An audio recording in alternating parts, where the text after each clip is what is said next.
Welcome back to another episode of Deep Quotes. I'm D. I'm App. And I'm Pod. Today we have another quote from Joe Biden, and this one is about video game designers.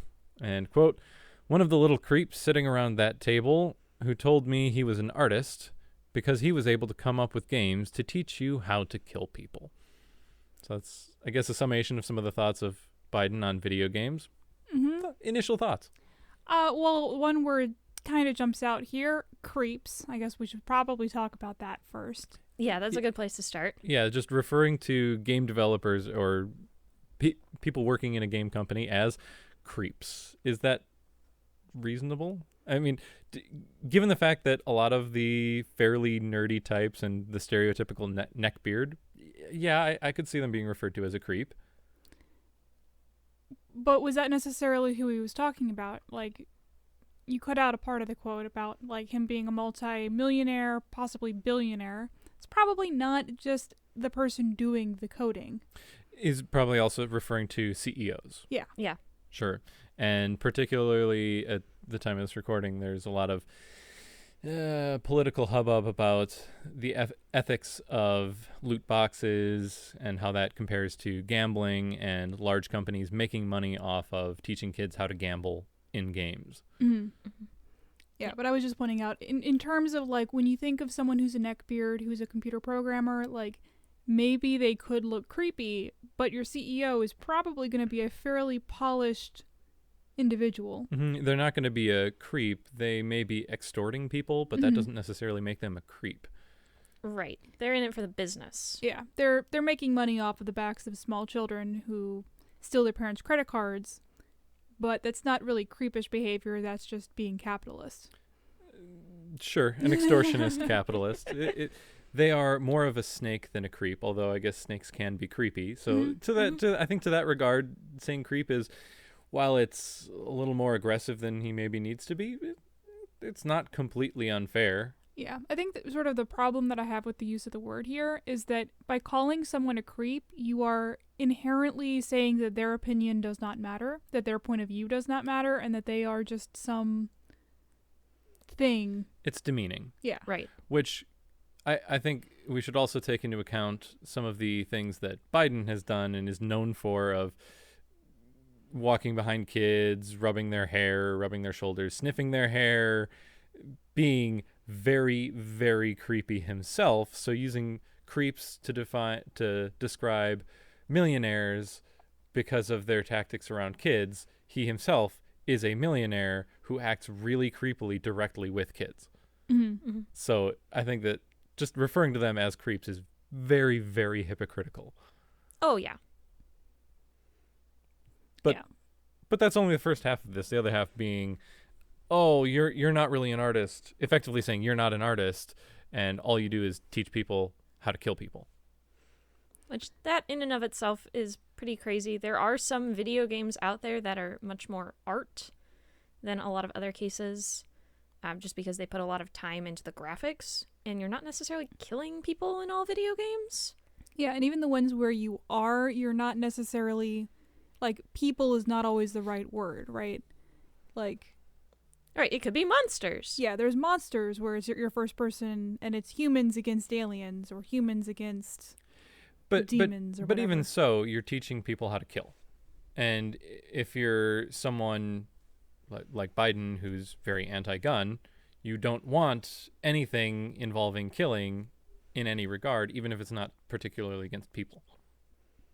That the idea of shooting projectiles at other living things or moving things is potentially viewed as revolting from his perspective. And even if you're not shooting people, playing in games where that's normalized can be a negative thing or can lead to worse things. But as far as I'm aware, there haven't been any conclusive studies actually linking violence in video games to violence in real life. Certainly people... Not causally. Yeah, Exactly. not causally. There are certainly people that go out and perform violent acts in real life who did so in video games first, but not it's not a causal thing. It's this is a violent person If you're to start with. if you have more violent tendencies, you're more likely to play violent video games, but there has been no conclusive link between, or I don't even think there's been a suggestive link between playing video games causing violent tendencies. Mm-hmm. That they can be correlated but not causally. So, but even along that, let's say that you can learn things from video games. Are there any instances where that was maybe done intentionally? Can you think of any? Perhaps a game that came out in 2002, and then again in 2009, and then again in 2013. Didn't the Army make a game? They did. It called America's Army. It was literally a video game. Again, that was released over the course of 11 years, 3 times, with further developments from the U.S. government to develop a game to do 2 things. Number 1, teach people that were in the basics of, like in basic training and starting to get into the military, something about military tactics, as well as encourage other people that would not normally be looking into joining the military. It's like, hey, people play video games. Let's try and reach out to them and say, hey, we do recruitment. Here's kind of what you could expect in those training scenarios as you're going through, and then just trying to expose people to what the military does. Mm-hmm.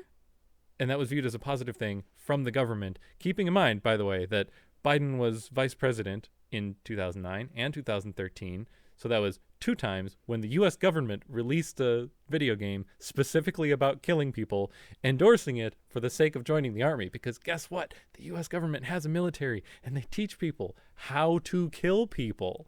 Well, also, like, in many cases, the U.S. Army and other branches of the military are actively trying to get people who like to play video games to join, particularly as drone flyers and other technical roles of like, hey, you like flying things around in video games, right? Well, you can fly around 8 drones at one time because we don't really, they're on autopilot most of the time. Right. They need people that are technologically savvy to be able to operate a lot of the new military technologies that are coming out. Mm-hmm. All right. No. And playing video games, you get prepared for this. And I feel like, again, him being vice president during 2 of those games' releases, again, coming from the government, it's like, I feel like he should know about that. I'm not sure that he would. I mean, the vice president. He should know that the military teaches people how to kill people. That's fair. Yeah, I think he would know that, not necessarily that they use video games to do that. But like the vice president is kind of a weird position because you at one point have to know kind of what's going on, because if something happens to the president, you have to be able to step up immediately. Mm-hmm. On the other hand, You're not in control. you have like almost no power. I think the only thing that you get is if there's a deadlock in the Senate, you get a vote. It's very little power. Yeah. It's next Sure. to nothing. You can be a little bit of a public speaker, but that depends if people like you or not. So, Now, I will say, and something that is, I guess, kind of hinted at, if he's saying, okay, games teaching you how to kill people is bad, well, that also assumes that it teaches you how to kill people. No, right. There are a lot of games out there where you don't do that. You may build a cute little farm.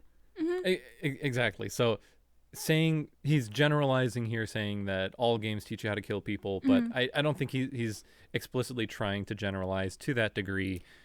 But a lot of the most popular games in terms of the hardcore gaming community are going to be the first-person shooters. Yeah, but like first-person shooter is not really teaching you how to aim an actual gun in actual life. Like, it's going to give you some of that skill, but a video game is not going to give you the recoil. Well, and you're not going to get 16 shots off. Right, and I've seen a couple of videos where like very avid Call of Duty players have been taken out to a range. It's like, all right, that gun that you've been firing in the game, here's that gun. Let's see how you handle it.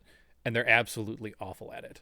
That a lot of the skills don't translate over into real life, particularly because you actually have to deal with the recoil and the weight of the gun. Right, Yeah. that they And pick them up. aiming without support. Wow, this is a lot heavier than a controller, and I actually have to walk. And the people that are more likely to play more and more video games are less and less likely to the people that are going to be physically fit enough to run around with a gun. Mm-hmm. Yeah, absolutely.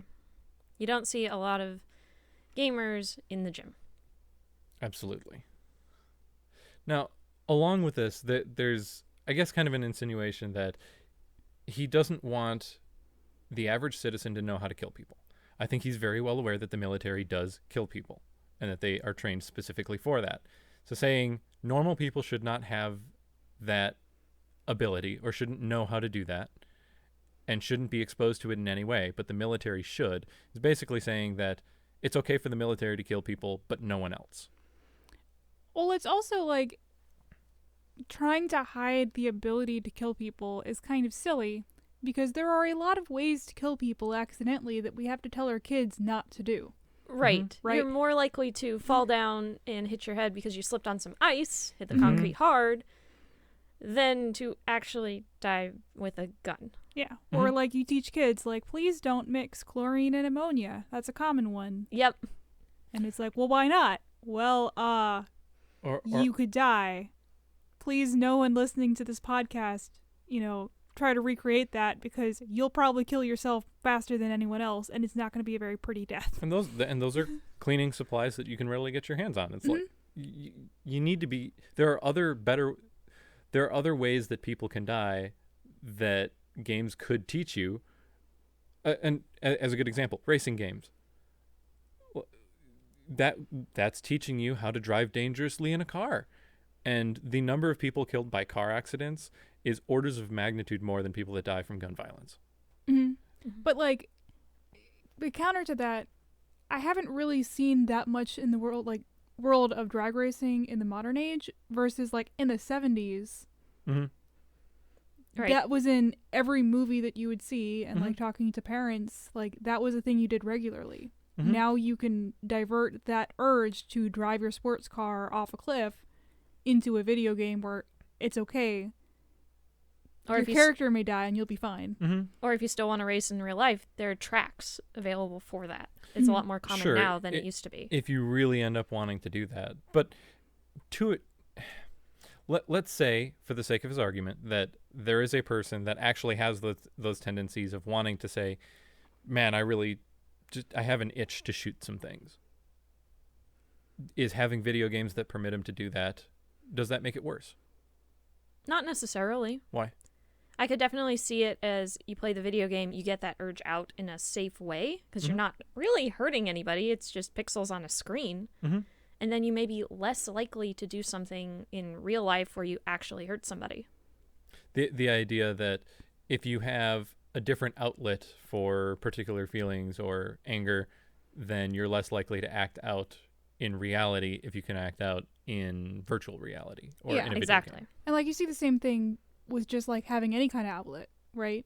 You have a kid that wants to punch people, and so you put them in boxing and you get out the outlet of like, oh, I want to punch things. I'm allowed to punch things now. And I'm too tired. And that literally teaches you, here's how to punch someone and make it hurt and try to knock them out.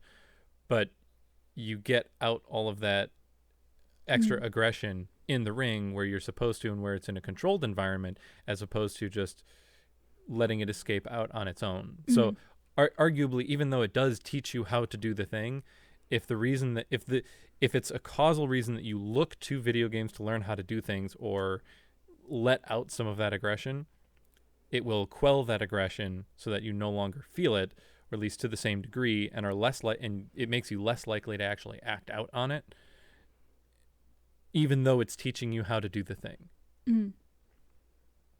So, yeah, there is some validity to the point that it's exposing you to how to kill people to an extent, but that does not actually teach you how to operate the guns.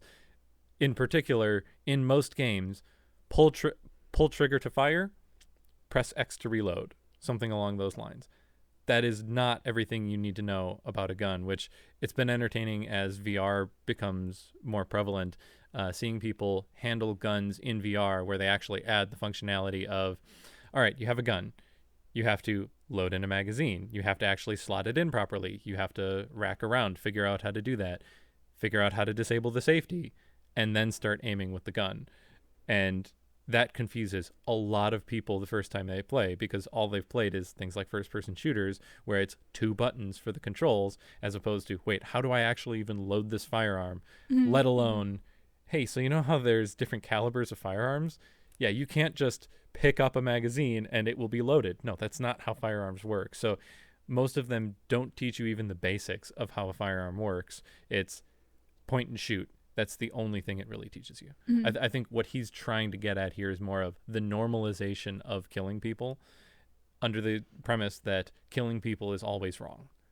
And as is defended by our government releasing games saying, hey, join the military, or just any government saying, join military service. Even peaceful countries like Switzerland, it's like, and I think Sweden has required military service from all men.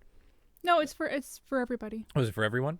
I believe it is for everybody. There are certain exceptions, but regardless, there's an aspect of their society as required military service. It's not to say it's good to kill people.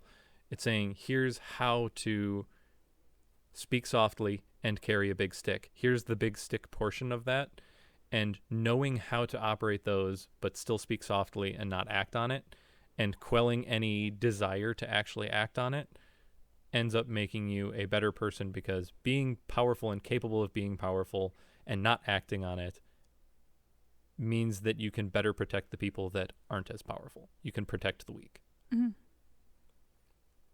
So, again, I think there's some validity to what he's saying in terms of normalizing killing amongst people who generally it isn't their job to go out and kill people like it is in the military. And while, yeah, some game developers can be creepy and it's bad for large organizations to take advantage of kids and teaching them how to gamble, I think that that's what he's trying to get at here. But he's still insulting people for being creepy when he himself has been very creepy around children, again, with just sniffing their hair and rubbing them, and then saying, like, on stage saying, it's okay, I asked permission before.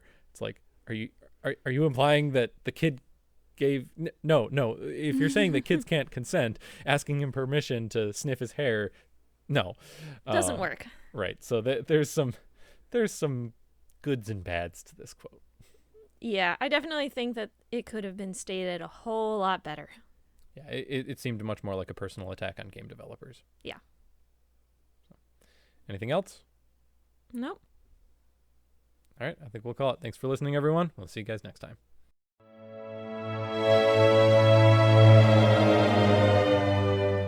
Hi, everyone. Thanks so much for listening to this discussion. Your interest really means a lot to us. If you want to help support this podcast and our goal of sparking discussions and bringing people together, check out how to contribute in the description. Happy deeping!